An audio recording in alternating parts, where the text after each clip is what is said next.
மந்திரி, அதனால இவருக்கு 24 மணி நேரம். சாதாரண மனுஷன் தானே, இவனுக்கு 10 மணி நேரம். சாதாரண கூலி வேலைக்காரர், இவருக்கு 5 மணி நேரம். இந்த நாட்டிலே பெரிய பணக்காரர்.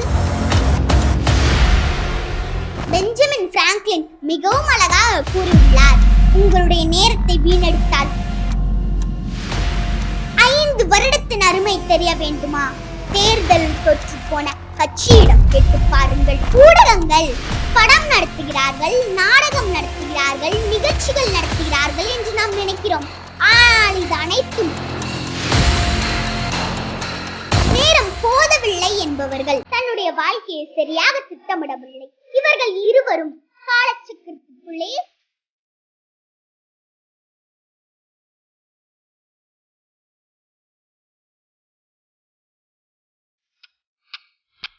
அனைவருக்கும் வணக்கம். என் பேர் ஆராதனா. நான் இன்று பேச எடுத்துக்கொண்ட தலைப்பு நேரம். இயற்கை நம்ம எல்லாருக்கும் சமமாக கொடுத்த ஒரு விஷயம்னா அது நேரம் மட்டும்தாங்க. இவர் இந்த நாடோடைய பிரதம மந்திரி, அதனால இவருக்கு 24 மணி நேரம். சாதாரண மனுஷன் தானே, இவனுக்கு 10 மணி நேரம்.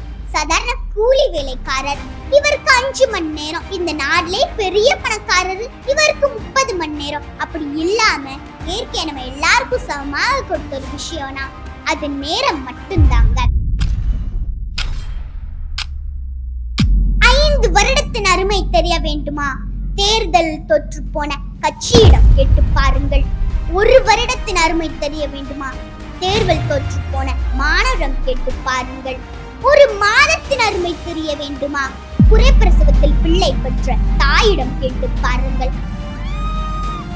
1 வாரத்தின் அருமை தெரிய வேண்டுமா? வார பத்திரிகை ஆசிரியரிடம் கேட்டு பாருங்கள். 1 நாளின் அருமை தெரிய வேண்டுமா?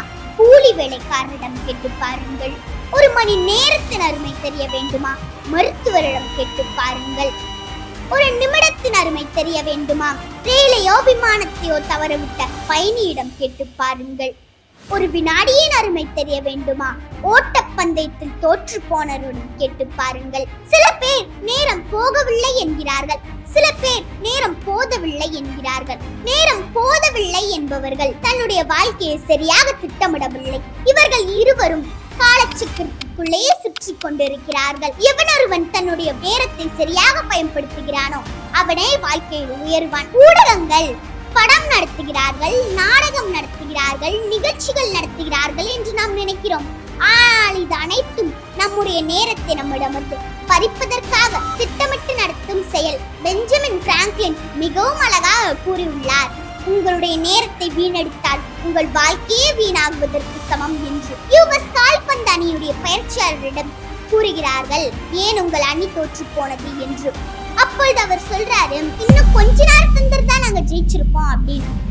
நம்ம வாழ்க்கையிலும் சரி, விளையாட்டுலயும் சரி, நமக்கு கொடுக்கப்பட்ட நேரத்துல எல்லாத்தையும் முடிச்சு காமிக்கணும். நேர மேலாண்மை என்பது ஒரு நிகழ்ச்சிக்கு சரியான நேரத்திற்கு போவது, ஒரு நிகழ்ச்சியை சரியாக நடத்துவது மட்டுமல்ல, நமக்கு கிடைத்துள்ள நேரத்தை சரியாக பயன்படுத்துவதும் நேர மேலாண்மை. ஐரோப்பியாவின் மறுவளர்ச்சிக்கு பிறகுதான் கடிகாரங்கள் இயந்திரமயமாக்கப்பட்டது. 15ஆம் நூற்றாண்டு வரை மணியை மட்டும் தான் குறித்தார்கள். அதற்கு பிறகுதான் மணியையும் நிமிடங்களையும் குறித்தார்கள். டிஜிட்டல் முறையில் காலங்களை திருடும் பழக்கம் வந்த பிறகுதான் வினாடிகளும் வினாடிகளின் பகுப்புகளும் நடைமுறைக்கு வந்தது. நேரத்தின் மகிமை காலங்கள் மாற மாற உயர்ந்து கொண்டிருக்கிறது. அதை புரிந்து கொண்டால் நமக்கு வெற்றி நிச்சயம். நன்றி, வணக்கம்.